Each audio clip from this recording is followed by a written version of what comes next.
আমাদের second phase বাকি কাজ তারও টেন্ডার হয়ে গেছে কতগুলো।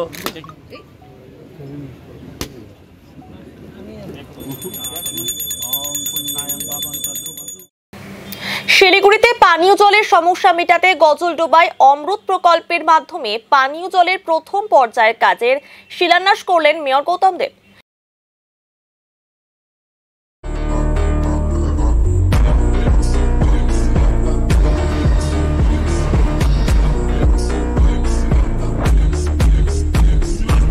শুক্রবার গজলডোবায় হাওয়া মহলের পাশে এই কাজের শিলান্যাস করেন মেয়র।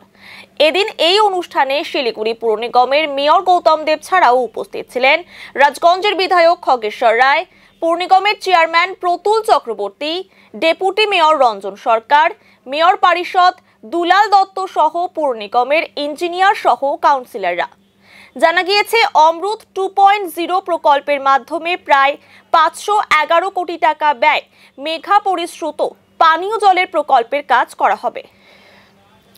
আজ প্রথম পর্যায়ে কাজের শুভ শিলান্যাস করা হলো। প্রথম পর্যায়ে প্রায় 204 কোটি টাকা ব্যয় এই কাজ করা হচ্ছে, যেখানে ইনটেক ওয়েলের মাধ্যমে গজলডোবা থেকে তিস্তা নদীর জল ফুলবাড়িতে আনা হবে। সেই জল পরিশ্রুত করার পর বৃহত্তর শিলিগুড়িতে সরবরাহ করা হবে। এই বিষয়ে মেয়র গৌতম দেব বলেন, অমৃত 2 জল প্রকল্পের প্রথম পর্যায়ে 28 কিলোমিটার পাইপলাইন স্থাপন সহ নানা কাজের শিলান্যাস করা হলো। প্রথম পর্যায়ে 204 কোটি টাকা ব্যয় এই কাজটি করা হবে। দ্বিতীয় পর্যায়ে কাজের টেন্ডার হয়ে গেছে। আশা রাখছি সেই কাজটিও আমরা পুজোর আগেই ওয়ার্ক অর্ডার দিয়ে সম্পূর্ণভাবে কাজ শুরু করতে পারবো। এছাড়া ফুলবাড়িতে বিকল্প জল উত্তোলনের কেন্দ্রের কাজও দ্রুত গতিতে চলছে। পুজোর আগে সেই কাজও সম্পন্ন হয়ে যাবে।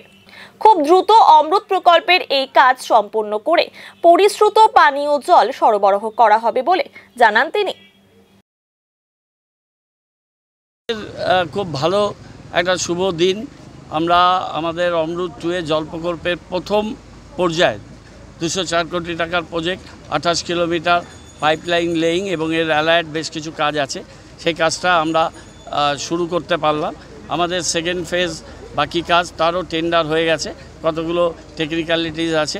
আমাদের আশা যে পুজোর আগে আমরা সেটারও ওয়ার্ক অর্ডার দিয়ে আমরা ফুল সুইংয়ে আমরা এই জল প্রকল্পের কাজ আমরা শুরু করতে পারবো। আমরা একটু পিছিয়ে চলছি, কিন্তু আমরা চেষ্টা করব আপ্রাণভাবে যে 25শে ডিসেম্বরের মধ্যে যাতে পানীয় জল আমরা মানুষের কাছে পৌঁছে দিতে পারি। এর মধ্যে আমাদের ইনটেক অল্টারনেটিভ ওয়েল ফুলবাড়িতে সেটা পুজোর আগে আমাদের চালু হয়ে যাবে। এটা আমাদের একটা ভালো দিক। আমাদের এর মধ্যে বড় নাম্বার 2 তার বড় অফিস আমরা মহালয়ার দিন চালু করে দেব। আমাদের স্ট্রিট ফুড যে কর্নার তৈরি হবে, আমাদের 15 তারিখে লটারি হবে, তারপর 7 দিনের মধ্যেই আমরা সেটারও অ্যালটমেন্ট দিয়ে দেব। সুতরাং আমরা খুব ফাস্ট এখন কাজগুলো করছি। আমি বলেছিলাম যে ডিসেম্বর পর্যন্ত আমাদের সময় দিন। ডিসেম্বর 2024-এর মধ্যে পুরসভার কাজগুলোকে আমরা মানুষের সামনে আমরা ভিজিবিলিটিতে আনব। বড় নাম্বার 3 তারও একটা ফ্লোর ঢালাই হয়ে গেছে। আমরা খুব তাড়াতাড়ি আরেকটা ফ্লোর ঢালাই করে ওই বড় অফিসটাও শিফটিং করব। আমাদের ইনডোর স্টেডিয়ামের কাজও ভালোভাবে চলছে এবং আউটডোর স্টেডিয়াম আমরা একটা বড় কাজ করছি। এখন প্রথম পর্যায়ে 10 কোটি টাকার কাজ হচ্ছে, কিন্তু সব মিলে প্রায় 50-60 কোটি টাকার কাজ হবে। এটা ফেজ ওয়াইজ ম্যানারে হবে, পিডব্লিউডিকে দিয়ে আমরা করছি। সেই কাজটাও আমাদের দ্রুত। এটাতে 28 কিলোমিটার এটা ইনটেক ওয়েল হবে এখানে গজলডোবায় তিস্তায়। সেখান থেকে মেন পাইপ থেকে জলটা নিয়ে এখান থেকে আমাদের ওয়াটার ট্রিটমেন্ট প্ল্যান্ট যেটা ফুলবাড়িতে আছে, এখান থেকে 28 কিলোমিটার সেখানে যাবে। সেইখানটা গিয়ে এবং এর সাথে আরও কতগুলো অ্যালায়েড কাজ আছে, সব মিলে 204 কোটি টাকার কাজ। সেই কাজ প্রথম পর্যায়ে শুরু হলো। আমরা খুব কোয়ালিটি মেনটেন করে করছি। আমাদের ইঞ্জিনিয়াররা 2-3 বার গেছে রৌরকেল্লায়, সে সেলের ওখান থেকে যে স্পেশাল টাইপ অফ পাইপ তৈরি হচ্ছে, সেই পাইপ আমরা নিয়ে এসে সেটাকে ডিকোটিং করে তারপর আমরা এই কাজটা নিচ্ছি। আমরা মানে আগে একটা জল প্রকল্প এখানে হয়েছে, কিন্তু এই জল প্রকল্প যেটা হচ্ছে আমরা ফুল প্রুফ অ্যারেঞ্জমেন্ট করছি। আমরা এর অল্টারনেটিভ সিস্টেম, অল্টারনেটিভ জলটাকে যাওয়া এবং 139 MLD জল হবে।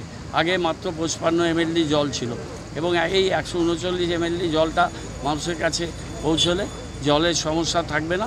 তারপর আমরা বৈকুণ্ঠপুর ফরেস্টের ওই ডন বস্কো স্কুলের ওইদিকে আমাদের যে জায়গা আছে ওখানে আমরা ওয়াটার সাপ্লাই প্রজেক্ট 3 আমরা করব। সেটা 26-এ দিদি যখন আবার মুখ্যমন্ত্রী হয়ে ফিরে আসবেন তারপর একটা বড় জল প্রকল্প হবে।